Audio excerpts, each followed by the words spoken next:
do mail out?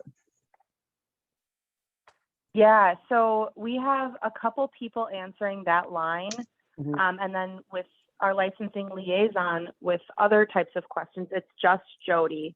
Yep. And so we're doing the best we can. I think also this time of year, we get so many questions. Angie Digest of Health, this is Pam. How can I help you? Oh, I think someone's not on mute. I know. Can everybody mute their microphones if you're not asking questions, and just unmute when you want to ask a question, please?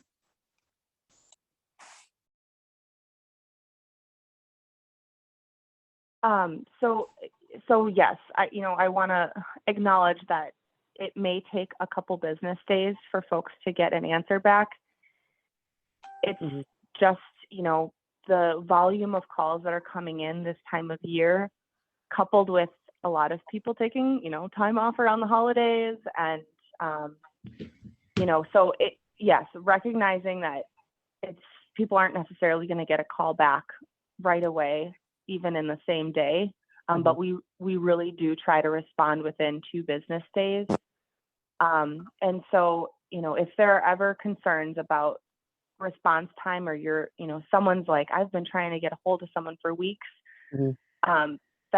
I would imagine they're not calling the right number in that case, because I know I've, working with Jody and the licensing folks, I know that they're responding as soon as they can and sending things to me that they are getting tripped up on. So, I'm involved in the process. So if someone is really not getting a hold of somebody, let me know, and we can try to make sure that they're reaching out to the right email address or contact. But I give out the stuff that's right from your guys' website. So okay. The registration and then your guys' email. Okay. Yeah. Okay, here is another question. Will my registration number change if I decide to become an LLC? I already have it on my labels now, and I am thinking of changing to an LLC. Good question. I don't confidently know the answer to that. I want to say no, it does not change if you're just changing the name. Because we do that all the time. Like we might have spelled their name wrong, or, recently there's the wrong middle initial or something like that. I don't think the registration number has changed, but let me confirm that, because I don't want to say something wrong. But yes, I can see the concern. You would not want to have to relabel everything or a sticker on everything. So I'm just writing that one down. When you said that if they wanted to change to an LLC mid-year, they'd have to do a new registration. Wouldn't by doing a new registration change their number? Let me confirm with our licensing folks on that one. Just curious. Yeah. Here's another question. I'm exploring licensing for FDA manufacturing requirements, current good manufacturing processes, and prevention controls for human food regulation. So I think that person's looking at just trying to align his product with some FDA what they require for the FDA. And from the question they're asking, so they're wondering if there is a liaison for the cottage food producer at the state level that might be able to help him with that. Yeah. So I think what might work best is identifying the local inspector for the area where you're operating right now. And that person can kind of talk through those types of requirements. If you were to become licensed, what is required under good manufacturing practices for one of our manufactured food facilities, which would align with FDA requirements. And so this is which is exciting. One of the more common questions that we get now is, I'm a cottage food producer. I want to look into actually becoming a registered producer because I'm, making over the threshold, or I want to be able to mail product, or I want to sell wholesale. We do often then just hook that cottage food producer up with a local inspector who has that background and knowledge on what is required. And so I would recommend, again, reaching out to the licensing liaison, Jody, and that's that's the other email. So that's not the one that I just provided. That's for more questions about, business questions. What can I make? Where can I sell? And she would be able to identify the right inspector for your area. And that email, and I'll read this off too, if Jen or Shelley, you want to throw that in there. So this is Jody's email. It's mda.foodlicensing@state.mn.us. Okay, Karen just put in Jody's email as well. So which one would you prefer it go to? I think she would prefer using the licensing liaison email because that's how we track the types of questions we're getting, so that we can, it helps us identify things that we're seeing most frequently. If it went to her personal email, then if she's ever out of the office, I won't be able to see it. Okay. So this food licensing liaison inbox, Jody can see it and I can see it as her supervisor. So if she's ever out, I can cover for her. But if it went to her personal state email, then she's the only one who can access that. The other, so sorry. that's the Okay. only reason. No, that's okay. I think it would just be better response time if it went to the main licensing liaison inbox. Perfect. Thank you so much, Suzanne or Alita and Suzanne Dreesen for putting it in because I was just starting to type it after my question. I haven't had enough coffee. Somebody here put in a comment that they sent in an email late Saturday to the licensing email address and received a response early on Monday morning. So great. Fantastic. Yeah, hopefully, people are kind of done with their holiday vacations, and hopefully that means better response time. I think we missed a question from Brenda Thompson. From my understanding, I think you can change tiers during renewal. Please let me know if I am mistaken. I am currently trying to upgrade to tier 2. I just got my renewal in the mail. Sorry, maybe I'm so changing from tier 1 to tier 2 or vice versa. Hopefully more tier 1 to tier 2. That's during renewal. That can be done, yes.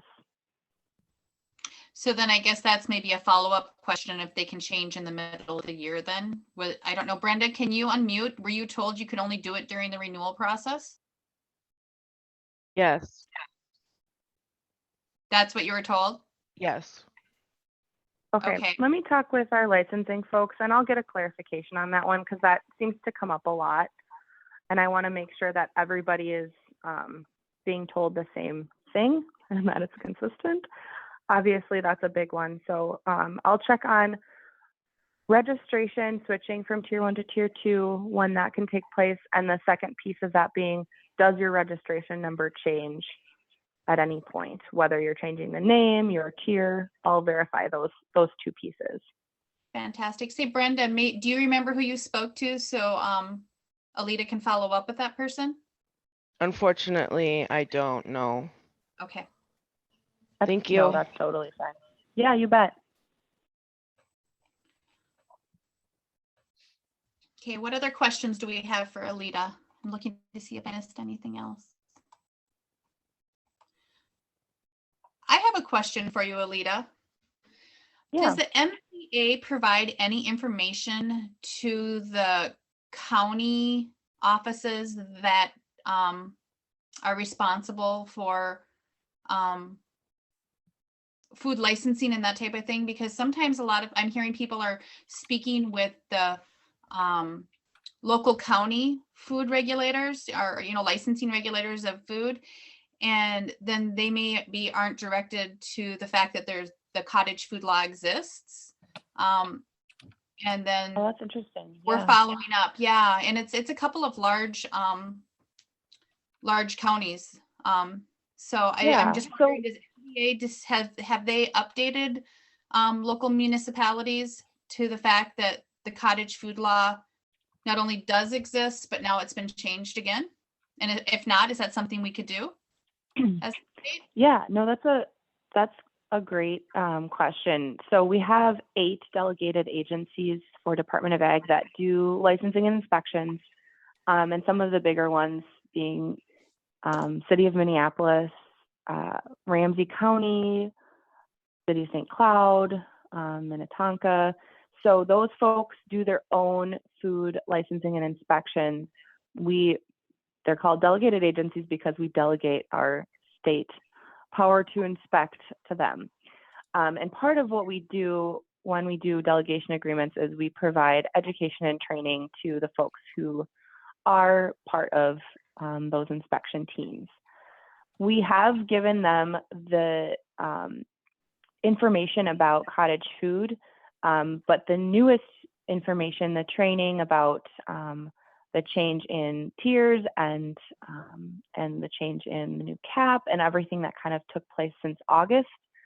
I'm not certain we have done any sort of formal education. Usually that's done by our retail food program. So Jeff Ludeman heads up all that training for those of you who know him. But I think one thing that we have that we could do is just make sure that we send out that new training to all of those delegated agencies so they can look through it. So all of the delegated agencies know about the cottage food law. They've received training on it since it's been in place since 2015. But in terms of kind of maybe the more subtle details and things that have changed since August, there may be a gap there. And so, Jen, I think that's a really good idea, is just making sure that we fill that gap. As far as people not knowing about cottage food at all in those delegated agencies, I hope that's not happening, but it might not come to mind right away for folks. And so if their focus is on licensing, licensed businesses, cottage food might not be the focus of the work that they're doing. So it is a good reminder that we should be doing that. And, all of our trainings now have to be remote. We used to be able to, drive out to City of Minneapolis offices and sit down with them and do trainings and things like that, which we can't do anymore. But like you said, if there's a gap there, this is a good opportunity. And I'm glad that was identified, because we can definitely take some next steps to make sure everybody's aware and that they know who to ask in the state if they do have questions, or who to send people to. Fantastic. Thank you, Alita. Here's another question, and absolutely. I can partially answer it, but now it's led to another question that maybe you can follow up on for us. Yep. Melissa says, why is shipping not allowed in cottage food for cottage food vendors? And the reason is because the law does not allow for it. But maybe you can follow up with MDA and see if for non-acidified foods, is that something eventually, if the law was changed, if they would, what their position would be on it of shipping within Minnesota for non-acidified foods, anything that the FDA does not regulate? I think what the actual concern with putting things into the mail, and this is my understanding, and I again can clarify this, is that the mail system is federal. And so once it enters into that, it's no longer, because this is a state law and state-based exemption, that's why things can't go into the mail. So it's not just the acidified foods crossing state lines as the concern, it's the mail system itself. Yep. Which, okay. So yeah, and I understand that. And I think I've spoken with Catherine about this passing, because I know that was MDA. That was the reasoning we've had since 2015. But I think that even Catherine maybe has done a little more research into it. And I know I've talked with the FDA, because that's what we thought was going on and stuff. But for non-acidified food, the understanding is from like IJ and from FDA that I've spoken with, that that food should be allowed, because if it's being sent direct to the consumer, there is no that's plausible. So maybe if you wouldn't mind following up with that with Catherine, and then we can just maybe talk offline about it a little bit more. Yeah, I would just be curious to see if there's something in the Minnesota law. Yeah, I can touch base. Yeah, I mean, she's not mentioned anything to any of us about doing more looking into that or having a change in that law. So, but I can look into it. But yeah, as of now, no shipping of cottage food, whether it's acidified or not. So, Yep, nope, exactly. And it's something I don't think we've talked about. We didn't talk, we talked about it briefly within the last year, but it's nothing that we had on in the bill or anything. So yeah, that would be great. I appreciate it so much. Here, Twin City says yes, other states allow shipping, and it would open up a lot of possibilities for people. Yeah, I know one of the big things I know before when we had started the discussions, because we've had cottage food producers that are disabled, and it would just assist them in making deliveries to people and expanding their businesses. So yeah, that would be great. Thank you so much, Alita. yep, you bet. Other questions?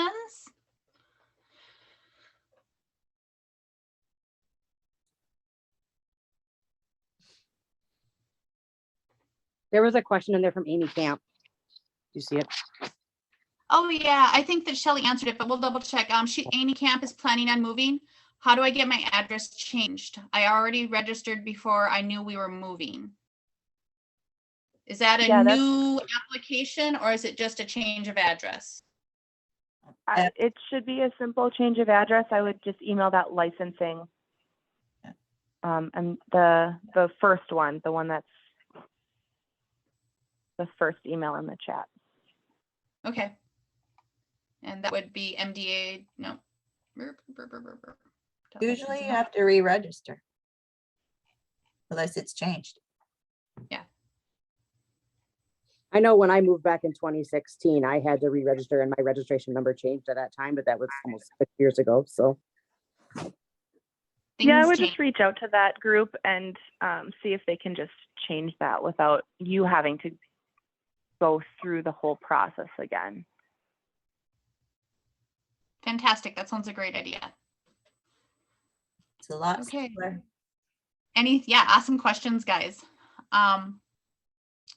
And I'll get a clarification on that, the couple that I couldn't answer or that I fear I've answered incorrectly. So the registration number being a particular one, but and then also the shipping. I will look into talking with Catherine about that. And I will get answers back to you guys. I'll just email Shelley and Jen if that works, and then you can disperse the information as appropriate. Yeah, that would be awesome, Alita. We appreciate you so much. Thank you. Yep, no problem. And so, yeah, and we were afraid we weren't going to be able to take up a full half hour. I knew people would have questions. See, that's the thing. I was like, I don't have a presentation, but yes, people always have questions for MDA. Exactly. Nothing like being in the hot seat, right? I love it. It's Friday. Yeah, exactly. And we're getting some comments here. Thank you for all the information. Thanks, Alita. Yeah, we really appreciate everything you do, Alita. So thank you so very much. Yeah, absolutely. And you guys have my contact information. If anyone's, I'm, I guess, the liaison for Department of Ag, but if anyone's having issues or problems or not able to get through or whatever, please do reach out to me. I'm happy to help point you in the right direction or poke the person who needs to be poked or whatever might need to happen. So, so yeah, happy to share my contact too, which you guys have. You can throw that in the chat. Perfect. All righty. We will do that. Or if you think of questions after this, yes, feel free to email me. So perfect. All righty. Awesome. Okay. Thanks all. Have a good day. Yeah. Have a great day. Yeah, have a great too. weekend. Yeah. Goodbye. Bye. Goodbye.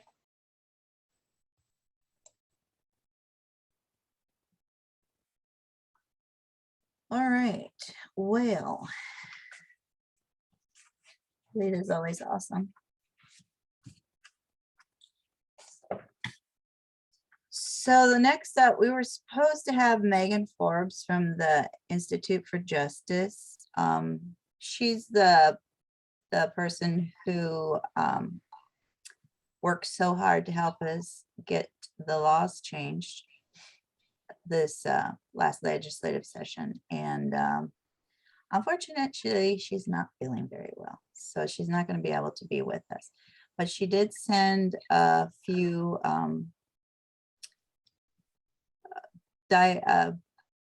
diagrams of some of the things that she's been up to. She's been instrumental in getting several of the cottage food laws changed in the different states. She was one of the major players in getting the laws changed in Wyoming and Oklahoma. She was a big part of the food freedom movement, and she's done a lot of work with the cottage foods all over the United States. So I'm going to share some of the things she sent. And I'm going to try not to screw it up.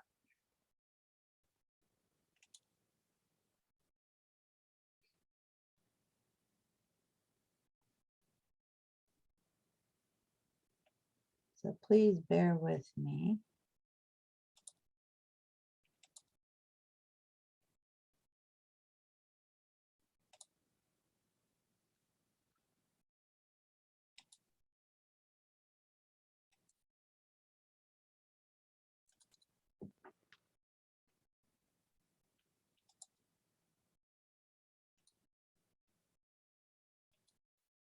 All right, can you guys see that? Can everyone see that? Yes. Works for me. Okay, so this is a graph she sent of how the sales caps in the different states changed over the last year and what they are. South Dakota is under 10,000. Looks like they're the lowest.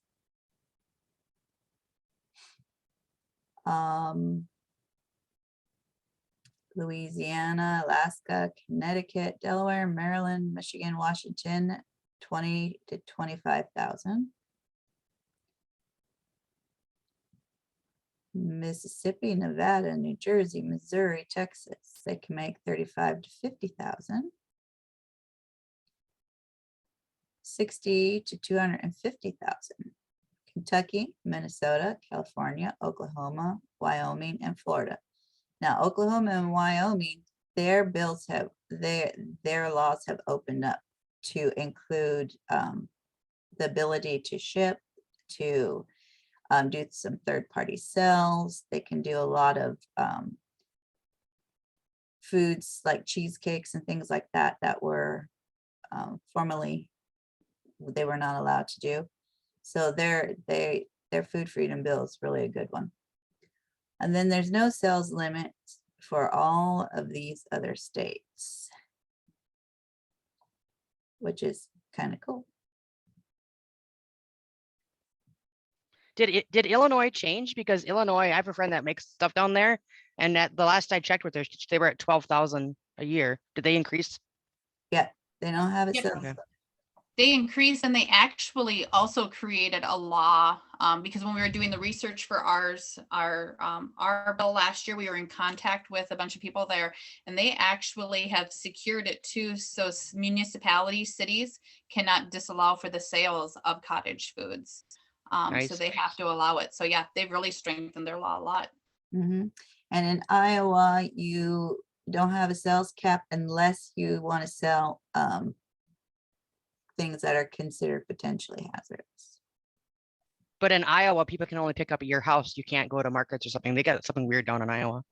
Yeah. And then these are just for pickled foods, and that's Virginia and Wisconsin. And Colorado's 10,000, but only limited to each product or flavor. So producers can sell an unlimited amount of food as long as they keep creating different products, which is kind of weird. It's like you can sell $10,000 worth of strawberry jam. Yeah, each item is like $10,000. Yeah, it's really kind of interesting. And I don't know. Yeah, and I think, yeah, it's really kind of different. So that's the caps she sent. Oops, what did I do? Okay.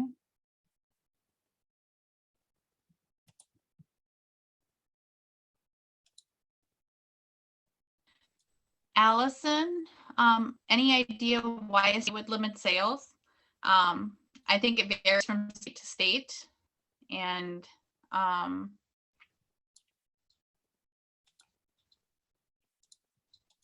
our research, there's no like direct tie between food safety and a sales cap. So I know it just varies from state to state. I suppose it depends on the lawmakers and the makeup of who the lawmakers are and the lobbyists, and then the government officials and their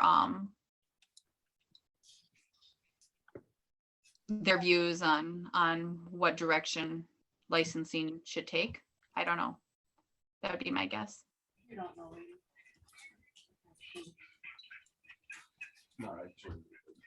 Can you guys see this? It's about as big as I can get it.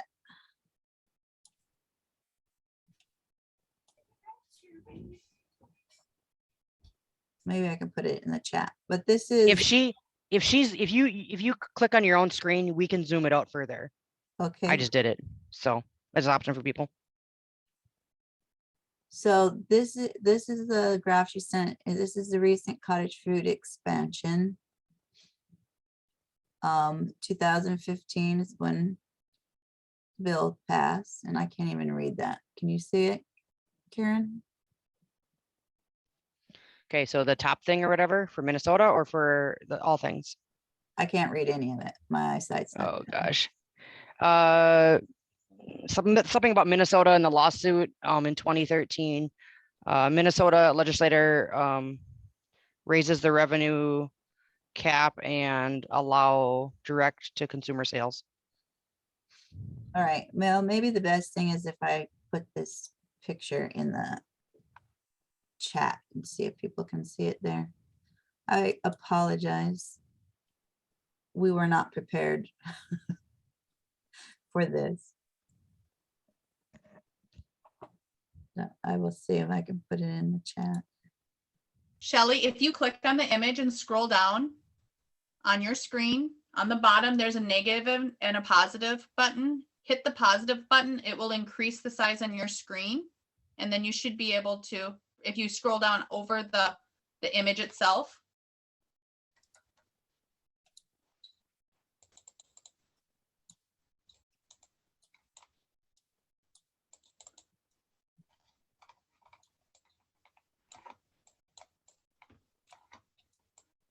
So right here in 2015, Minnesota, prompted by a lawsuit, passed legislation that raised the revenue cap and allowed direct sales to consumers. And in that, they had a lawsuit going at the same time. However, Shelley worked tirelessly along with a group of people, and they were able to, it's actually at the top of your, got it?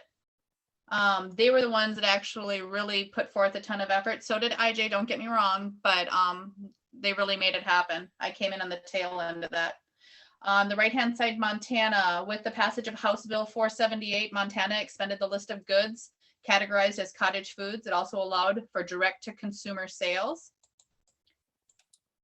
Colorado, same time frame, expanded the list of foods that are defined as a cottage food to include acidified foods such as pickles. Nevada established a craft food law to expand the list of allowed cottage foods to include acidified foods.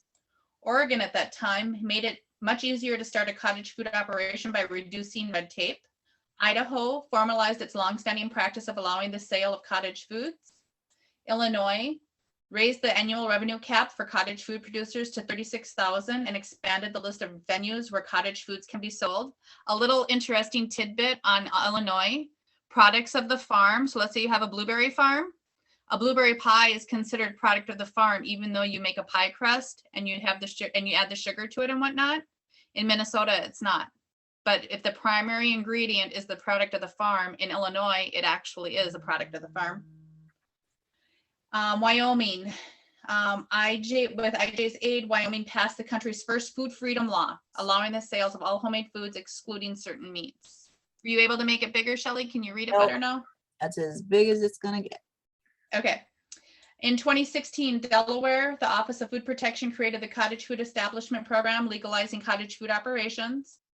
Colorado, the bill expanded into the permitted foods to include all non-potentially hazardous foods and expanded the list of permitted venues to include online sales within the state.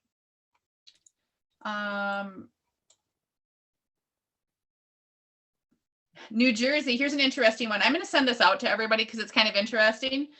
So while there was advancements in Florida, Hawaii, Illinois, North Dakota, they became the second state to enact the food freedom law. Wisconsin, prompted by a lawsuit, they allowed for their home baked goods. New Jersey, though, in 2017 IJ sued New Jersey, the last state, with a total ban on the sale of homemade foods. 2018, Kentucky, Utah, Connecticut, and Maryland strengthened their cottage food laws. In 2019, West Virginia, Texas, Nebraska, and Maryland did. 2020, Maryland, Wyoming, District of Columbia, Mississippi, and Washington, and then 2021, that's when we strengthened ours. So what we'll do is we will send this out to everybody. You can read through it. Kind of interesting.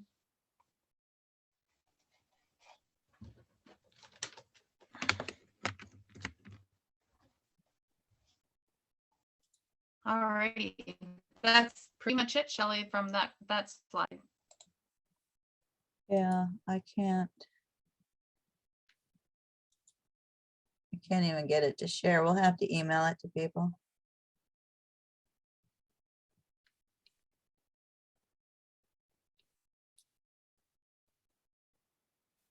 Donna said that she didn't see the Colorado one. That was at the bottom of the list.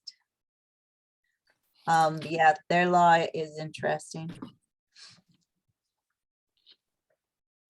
So I mean, Wisconsin doesn't actually have a cottage food law, but they can only sell baked goods. They're not even allowed to do candies or hot cocoa bombs over there. Yeah. It's weird. Yeah, they have a problem because the Speaker of the House there, he won't even allow their bill to be heard in legislature. They won't even allow it to be talked about. So what happened over there is they struck didn't they strike it down as unconstitutional? That's how they did it. Yep, they sued him. The judge declared it. Yep, and then they had to re-sue him again. Mm-hmm. Yep. Oh yeah. Yep. Does anybody have any questions that I probably won't be able to answer? But I'll try.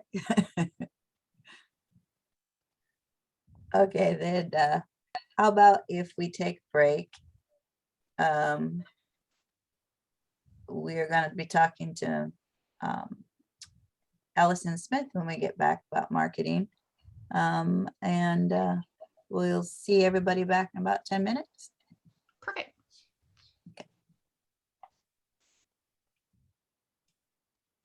There was a question under there that we can answer later, right? See here, I didn't know that coffee could be roasted under cottage food law. Where is there more information about that? Go to our non-potentially hazardous food list and look at that. If you want some information on that, there are Ron Beck. Wait, he's on here right now. Wasn't that his name? Beck. I don't see him here now, but there is somebody that is on the conference. Yeah, Randy Beck. Don't you roast coffee? I do roast coffee.